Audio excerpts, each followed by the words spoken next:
Hey y'all, here's a simple spine mobility warm-up series, and you could do this whole thing once through like I'm showing here in about 30 seconds.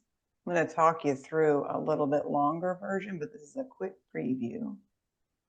Come get on the floor and do with me.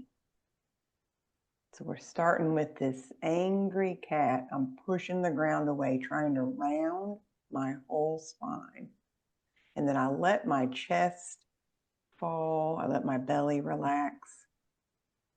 And so I've been suffering with some tightness in my low back. And you can sort of see as I do this, now I'm getting a little more. The first one, I wasn't getting a whole lot of movement in my lumbar spine. The more I do of these, you'll see I start to move a little more. So it's just a little sticky in there. So I'm using this as a first thing in the morning or a pre-exercise, like before your walk, before your strength work. Flex and extend, or cat and cow.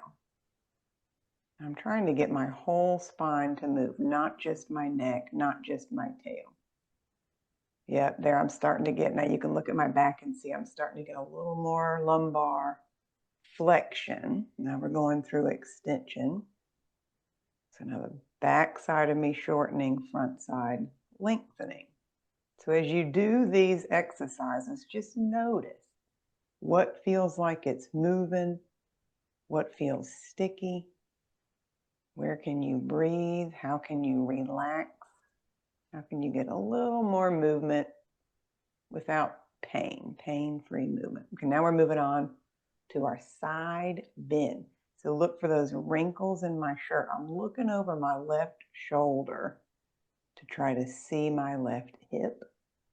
And then I look over my right shoulder. So this one's a little bit of a brain teaser. See if you can literally look and see your hip. Sometimes when I cue this one with my ladies, they'll look to the right, but then their hips will go to the left. So it should be that your head and shoulder and your pelvis is side bending. And sometimes it's hard to tell, what am I actually doing? What's actually moving? So if you have a mirror in your workout area, you can always look in the mirror or just put your phone on a little coffee table and take a recording. Sometimes what you think you're doing is different than what's actually happening. This is a side bend. I'm breathing into the lengthening side, and I'm allowing for some shortening on the short side. And again, real easy. I'm just warming up. This is our first twist. This is thoracic rotation. And so this first part, I'm getting a little chest stretch, trying to open my hand to the ceiling. As I reach through, I'm thinking of widening my upper back. So really my focus for this one is my rib cage, shoulders. I'm not really thinking about twisting my hips. Mostly trying to get my shoulders and ribs to move. I'm keeping my neck really long, and I'm pushing that floor hand into the floor. So there's not a lot of movement towards my head or towards my feet. I'm just twisting my upper back. Now we've switched sides. We're on side number 2.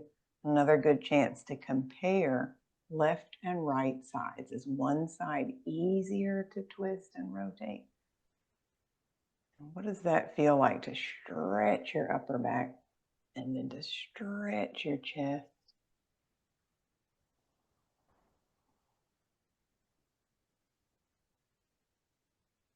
So we did flex and extend, we did side bend, we did a twist.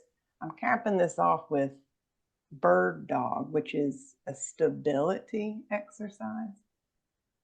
And I'm not going for height. I'm reaching my opposite arm and leg long.